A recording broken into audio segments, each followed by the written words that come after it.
శ్రీమాత్రే నమ. జై గురు దత్తాత్రేయ నమ. ఈ వీడియోలో మనం సింహరాశి వారు వృత్తిపరంగా ఎదుర్కొన్నటువంటి సమస్యలకి, అలాగే ప్రస్తుతం ఈ రాశివారు ఎక్కడ ఏ ప్రాంతంలో ఉన్నప్పటికీ కూడా నిరుద్యోగ సమస్య అంటే సరైన ఉద్యోగం లేకపోవడానికి ఏంటి కారణం అన్నది ఈ వీడియోలో పరిశీలిద్దాం. సింహరాశి వారికి మరి రాశ్యాధిపతి రవి మరి సూర్యనారాయణ మూర్తి అంటారు. ప్రభుత్వ ఉద్యోగానికి, పాలిటిక్స్కి కారణం అవుతూ ఉంటాడు. రవి ఎంత బలంగా ఉంటే వారి జీవితంలో అంత ఉన్నత స్థాయికి రావడం జరుగుతుంది. కొన్ని సందర్భాల్లో రవి ఉచ్చెలో ఉన్నప్పటికీ కూడా కొన్ని పాపగ్రహాల దృష్టి పడినప్పుడు జాతకుడు ఉద్యోగం చేయడానికి కానీ, ఒకళ్ళ మాట వినడానికి కానీ ఇష్టపడ్డావు. పైపెచ్చు తండ్రి గారితో శత్రుత్వాన్ని పెంచుకొని తరచూ తండ్రి గారిని విమర్శిస్తూ ఏ ఉద్యోగం చేయకుండా కుటుంబం మీద ఆధారపడడం జరుగుతూ ఉంటుంది. సో ఇది చాలా సున్నితమైనటువంటి పాయింట్ సింహరాశి వారికి. అయితే సాధారణంగా వీళ్ళు ప్రభుత్వ రంగ సంస్థల్లో బాధ్యత కలిగినటువంటి ఉద్యోగం వచ్చినప్పుడే వీళ్ళు బాగా ఉద్యోగం చేయగలరు. చిన్న స్థాయి ఉద్యోగులు పెద్దగా వీళ్ళకి నచ్చవు. ఒకరి కింద పనిచేయడం కానీ, ఒకరి మాట వినడం కానీ ఇష్టం లేకపోవడం వల్ల చిన్న ఉద్యోగాలు వచ్చినా చేయడానికి ఇష్టపడకపోవచ్చు. కొన్ని సందర్భాల్లో ఎక్కువ చదువుకున్నప్పుడు కూడా చిన్న ఉద్యోగం వచ్చినప్పుడు అది విడిచిపెట్టేస్తుంటారు. ఇప్పుడు ప్రధానంగా ఈ సింహరాశి వారు ఎక్కడున్నా సరే ఉద్యోగం లేకుండా ఖాళీగా నిరుద్యోగం ఉండడానికి కారణం ఏంటంటే వీళ్ళు ఏదో ఒక ఉద్యోగం మీద గోల్ పెట్టుకుంటారు. సివిల్స్ రాస్తూ ఉంటారు, లేదంటే పలానా బ్యాంకులో ఉద్యోగం అనుకుంటారు, పలానా ట్రైనింగ్ అనుకుంటారు. అది వచ్చినప్పుడు మాత్రమే చేస్తారు తప్ప చిన్న చిన్న ఉద్యోగాల కోసం ప్రయత్నం చేయరు. నా పెద్ద ఉద్యోగం వచ్చే లోపల చిన్న ఉద్యోగం చేద్దామంటే అది చేయరు. అందువల్ల ఎక్కువ శాతం వీళ్ళు నిరుద్యోగులుగా ఉన్న కారణం ఏంటంటే వీళ్ళు చిన్నపాటి ఉద్యోగాలకు ఇష్టం లేకపోవడం, వీళ్ళకి పెద్ద ఉద్యోగం రాకపోవడంతో చాలా సమయం వృధా అవుతుంటుంది. ఈ చదువు పూర్తయిన తర్వాత ఈ సివిల్స్ పేరుతోనూ ఇంకో పేరుతోనూ 7 సంవత్సరాలు 10 సంవత్సరాలు కూడా కాలక్షేపం చేసేవాళ్ళు ఈ సింహరాశిలో కనబడుతూ ఉంటారు. వాళ్ళు చెప్పుకోవడానికి కూడా బాగుంటుంది, సివిల్స్ ప్రిపేర్ అవుతూనే ఉంటారు, అంతమించి ఏం పెద్ద ఏముండదు. ఈ విధంగా ఈ రాశి వారికి ఉంటుంది. సరే, వీళ్ళ జాతకంలో దశమాధిపతిగా ఉన్నటువంటి వాడు శుక్రుడు ఒక విధంగా చాలా డిగ్నిఫైడ్ ప్లానెట్, లగ్జరీ ప్లానెట్, చాలా సౌకర్యవంతమైనటువంటి ఉద్యోగాన్ని కోరుకుంటుంటారు అన్నమాట. అది సినిమా రంగానికి సంబంధించి అవచ్చు, ఎక్కువ సౌకర్యాలు ఉన్నటువంటి ఉద్యోగాలు కోరుకోవడం జరుగుతుంది. అందువల్ల ఎక్కువగా వీళ్ళు సింహరాశి అడ్మిషన్ కాబట్టి సినిమా రంగంలో డైరెక్టర్లుగా కానీ, ఈ విధంగా నిర్మాతలుగా కానీ, అంటే సినిమా పరిశ్రమకు సంబంధించింది ఎక్కువ లగ్జరీగా, హోప్గా, గౌరవప్రదంగా ఉంటుంది కాబట్టి దాంట్లో ఎన్నుకుంటారు. కొంతమంది పాలిటిక్స్, ఏదో ఒక రాజకీయ పార్టీలో చేరి,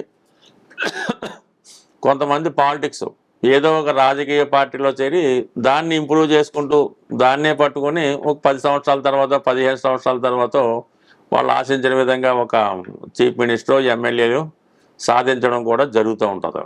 అది వాళ్ళ జాతకంలో శని కూడా బలంగా ఉండాలి. ఒక రవితో పాటుగా వృత్తికారకుడైనటువంటి కర్మకారకుడు శని కూడా బలంగా ఉంటేనే వాళ్ళు జీవితంలో టాప్ డైరెక్టర్లుగా, పెద్ద రాజకీయవేత్తలుగా, ఉన్నత స్థాయి గవర్నమెంట్ అధికారులుగా రాణించగలుగుతుంటారు.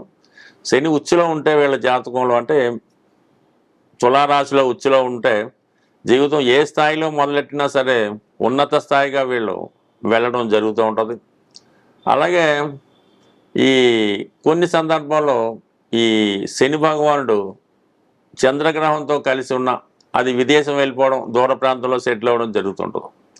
శని శుక్రులు కలిసి ఉన్నప్పుడు మరి వాళ్ళకి సినిమా పరిశ్రమ, ఈ జ్యువెలరీ, ఎంటర్టైన్మెంట్ సంబంధించినవి చేయడం జరుగుతుంటుంది.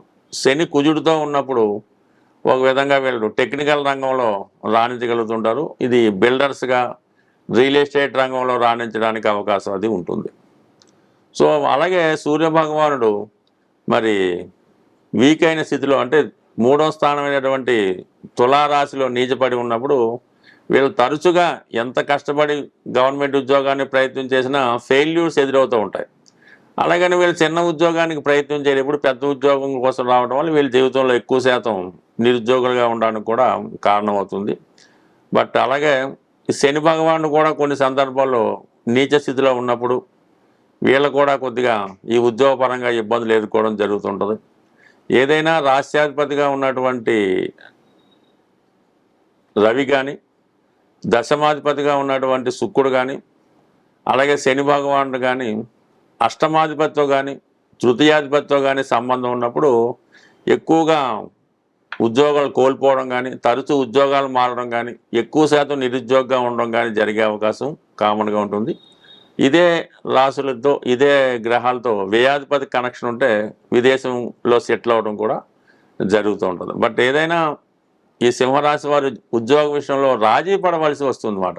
ఏదైనా ముందుగా చిన్న ఉద్యోగంలో చేరిపోయి తర్వాత పెద్ద ఉద్యోగంలోకి వెళ్ళాలి తప్ప ఆ పెద్ద ఉద్యోగం కోసం జీవితాంతం ఎదురు చూస్తూ జీవితం నాశనం చేసుకోవడం అన్నది ఈ జాతకుల యొక్క ప్రత్యేకత. స్వస్తి. ఎవరైనా సరే, ఏ జాతకుడైనా సరే వృత్తిపరంగా స్థిరపడాలి, ఎక్కువ ఆదాయం సంపాదించాలి అనుకున్నప్పుడు మరి ఈ జ్యోతిష శాస్త్రంలో రాశి చక్రం అన్నది ప్రధానం. ఇప్పుడు మనం దేనికోసం అయితే మాట్లాడుకున్నామో అది రాశి చక్రం. అందులో 12 భావాలు, దశమ భావం ఇంపార్టెంట్గా బలంగా ఉండాలి. దాని తర్వాత ఏంటంటే నవాంశ అని ఉంటుంది, అది అందరికీ తెలుసు. అది అదృష్టాన్ని తెలియజేస్తుంది అన్నమాట. వివాహ విషయాల్ని తెలియజేస్తుంది, అదృష్టాన్ని చెప్తూ ఉంటుంది. ఈ గ్రహం ఈ దశమాధిపతి అనుకుందాం, లేదంటే రాష్ట్రాధిపతి అనుకుందాం, లగ్నాధిపతి అనుకుందాం. నవాంశలో ఎంత బలంగా ఉన్నాడు అన్నదే ఇంపార్టెంట్. రాశిచక్రంలో నీచలో ఉన్నాడు, ఏమి పాపగ్రహాలతో చూడబడుతున్నాడు, చాలా బలహీనంగా ఉన్నాడు అనుకుందాం. వెంబటనే నవాంశ చక్రం చూసినప్పుడు అందులో ఉచ్చస్థితిలో మిత్రగ్రహాలతో శుభంగా ఉంటే జాతకుడు తను ఉన్న స్థాయి నుంచి ఉన్నత స్థాయికి ఎదగడానికి ఈ నవాంశలో ఉన్న బలం కారణమవుతుంటుంది. అలాగే రాశి చక్రంలో చాలా ఉచ్చులో ఉన్నాడు, బ్రహ్మాండంగా రాణించగలుగుతున్నాడు. అయితే నవాంశలో బలహీనంగా ఉంటే ఉన్నత స్థాయి నుంచి డౌన్ఫాల్ అవ్వడం జరుగుతుంటుంది. ఇది నవాంశ యొక్క ప్రత్యేకత. దీనితో పాటుగా వృత్తి నిర్ణయించడంలో దశాంశ అన్నది ఇంపార్టెంట్గా ఉంటుంది. ఈ దశాంశ చక్రం కూడా బలంగా ఉండాలన్నమాట. అంటే కేంద్రాలు, కోణాలు, అలాగే లగ్నం, అంటే మొత్తం స్ట్రెంత్.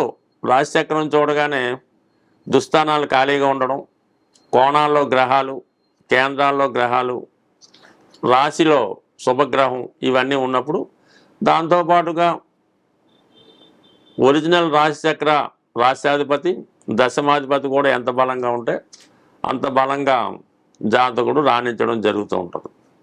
మన వృత్తిలో రాణించాలంటే నవాంశ చక్రంలో ఉన్నటువంటి నవాంశ లగ్నాధిపతిని స్ట్రెంత్ చేసుకోవాలి. ఆ రాశ్యాధిపతికి చెందినటువంటి, అంటే నవాంశ లగ్నాధిపతి కాకుండా దశాంశ లగ్నాధిపతి ఎవరైతే అవుతారో, కన్ఫ్యూజ్ అవ్వకండి, దశాంశ లగ్నాధిపతి ఎవరైతే అవుతారో ఆ గ్రహాన్ని స్ట్రెంత్ చేసుకోవడం వల్ల జాతకుడు తొందరగా జీవితంలో సెటిల్ అవ్వడం జరుగుతుంది, ఉద్యోగంలో కూడా గ్రోత్ రావడం జరుగుతూ ఉంటుంది. అది పట్టుకోవాలి జాగ్రత్తగా. అది అందరికీ ఒకటే ఉండదు, రకరకాలుగా ఉంటుంది.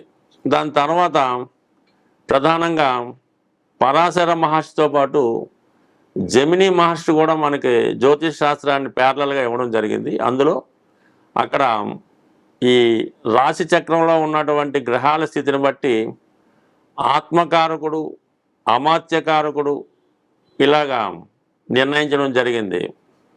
అవి ఆ కారకత్వాల్లో ఉద్యోగపరంగా మనకు కావాలంటే అమాత్యకారకుడు పట్టుకోవాల్సి ఉంటుంది. అంటే మీ యొక్క రాశి చక్రంలోనే వీళ్ళంతా ఉంటారు. ఆత్మకారకుడు, అమాత్యకారకుడు, భాతృకారకుడు, పుత్రకారకుడు, ఇవన్నీ ఉంటాయి అన్నమాట. సుమారు 7 కారకత్వాలు ఉంటాయి. అందులో అమాత్యకారకుడిని పట్టుకోవాల్సి ఉంటుంది. ఆ అమాత్యకారకుడు ఎవరైతే ఉన్నారో ఆ గ్రహానికి సంబంధించిన రోజు మనం ఉపవాసం ఉండి ఆ రోజు పవిత్రంగా ఉంటే మీ వృత్తి ఇంప్రూవ్మెంట్ అవుతుంది. ఇది గొప్ప పరిశోధన తర్వాత ఒక ప్రముఖ జ్యోతిష్యవేత్త చెప్పడం జరిగింది.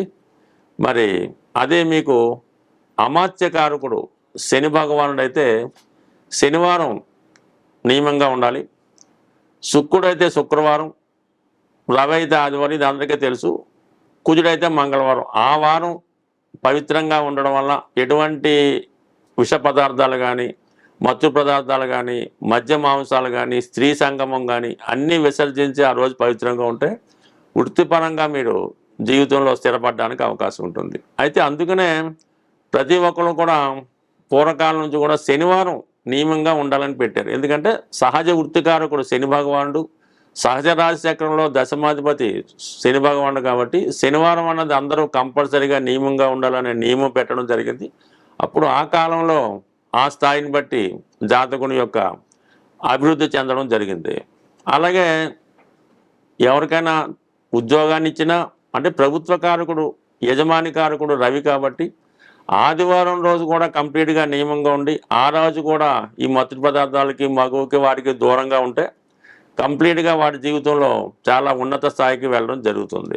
ఇప్పుడు ఈ కాన్సెప్ట్లో ఈ తరచూ ఈ ఉద్యోగాలు పోగొట్టుకోవడానికి ఆర్థిక నష్టాలకి కారణం ఏంటంటే సరిగ్గా హైదరాబాద్ లాంటి పెద్ద పెద్ద సిటీలో శనివారం నైట్ మొదలెడుతుంది అనమాట డ్రింకింగ్ కానీ వ్యసనం కానీ.